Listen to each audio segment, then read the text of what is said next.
അധ്യായം 11.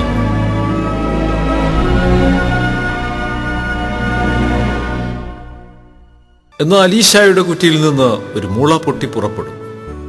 അവന്റെ വേരുകളിൽ നിന്നുള്ള ഒരു കൊമ്പ് ഫലം കായ്ക്കും. അവന്റെ മേൽ യഹോവയുടെ ആത്മാവ് ആവസിക്കും. ജ്ഞാനത്തിന്റെയും വിവേകത്തിന്റെയും ആത്മാവ്, ആലോചനയുടെയും ബലത്തിന്റെയും ആത്മാവ്, പരിജ്ഞാനത്തിന്റെയും യഹോവാ ഭക്തിയുടെയും ആത്മാവ് തന്നെ. അവന്റെ പ്രമോദം യഹോവാ ഭക്തിയിലായിരിക്കും. അവൻ കണ്ണുകൊണ്ട് കാണുന്നത് പോലെ ന്യായപാലനം ചെയ്യുകയില്ല, ചെവി കൊണ്ട് കേൾക്കുന്നത് പോലെ വിധിക്കുകയുമില്ല. അവൻ ദരിദ്രന്മാർക്ക് നീതിയോടെ ന്യായം പാലിച്ചു കൊടുക്കുകയും ദേശത്തിലെ സാധുക്കൾക്ക് നേരോടെ വിധി കൽപ്പിക്കുകയും ചെയ്യും. തന്റെ വായ് എന്ന വടികൊണ്ട് അവൻ ഭൂമിയെ അടിക്കും.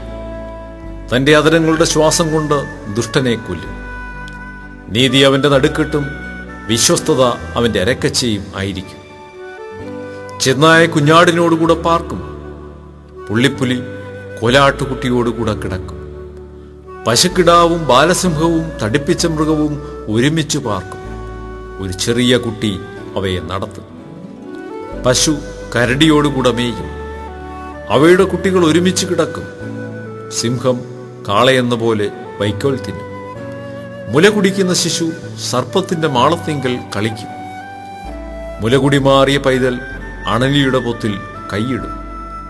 സമുദ്രം വെള്ളം കൊണ്ട് നിറഞ്ഞിരിക്കുന്നത് പോലെ ഭൂമി യഹോവയുടെ പരിജ്ഞാനം കൊണ്ട് പൂർണ്ണമായിരിക്കാൻ എന്റെ വിശുദ്ധ പർവ്വതത്തിലെങ്ങും ഒരു ദോഷമോ നാശമോ ആരും ചെയ്യുകയില്ല. അന്നാളിൽ വംശങ്ങൾക്ക് കൂടിയായി നിൽക്കുന്ന ഈശായി പേരായവനെ ജാതികൾ അന്വേഷിച്ചു വരും. അവന്റെ വിശ്രാമസ്ഥലം മഹത്വമുള്ളതായിരിക്കും.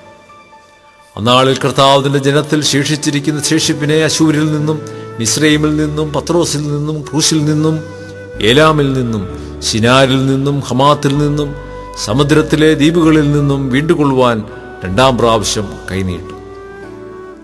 അവൻ ജാതികൾ കൊടിയുയർത്തി ഇസ്രയേലിന്റെ ഭ്രഷ്ടന്മാരെ ചേർക്കുകയും യഹൂദയുടെ ചിതറിപ്പോയവരെ ഭൂമിയുടെ 4 ദിക്കുകളിൽ നിന്നും ഒന്നിച്ച് കൂട്ടുകയും ചെയ്യും. എഫ്രൈമിന്റെ അസൂയ നീങ്ങിപ്പോകും. യഹൂദയെ അസഹ്യപ്പെടുത്തുന്നവർ ഛേദിക്കപ്പെടും. എഫ്രൈം യഹൂദയോട് അസൂയപ്പെടുകയില്ല. യഹൂദ എഫ്രൈമിനെ അസഹ്യപ്പെടുത്തുകയുമില്ല. അവർ പടിഞ്ഞാറ് ഫിലിസ്ത്യരുടെ മലഞ്ചെരുവിന്മേൽ ചാടും. കിഴക്കുള്ളവരെയൊക്കെയും കൊള്ളയിടും. ഏദോമിന്മേലും മോവാബിന്മേലും കൈവയ്ക്കും. അമ്മോന്യർ അവരെ അനുസരിക്കും. യഹോവ മിസ്രയീം കടലിന്റെ നാവിന് ഉന്മൂലനാശം വരുത്തും.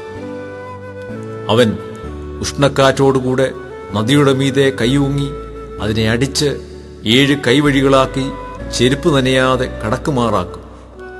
മിസ്രയീമിൽ നിന്ന് പുറപ്പെട്ട നാളിൽ ഇസ്രയേലിനുണ്ടായിരുന്നതുപോലെ അശൂരിൽ നിന്ന് അവന്റെ ജനത്തിൽ ശേഷിക്കുന്ന ശേഷിപ്പിന് ഒരു പെരുവഴിയുണ്ടാകും.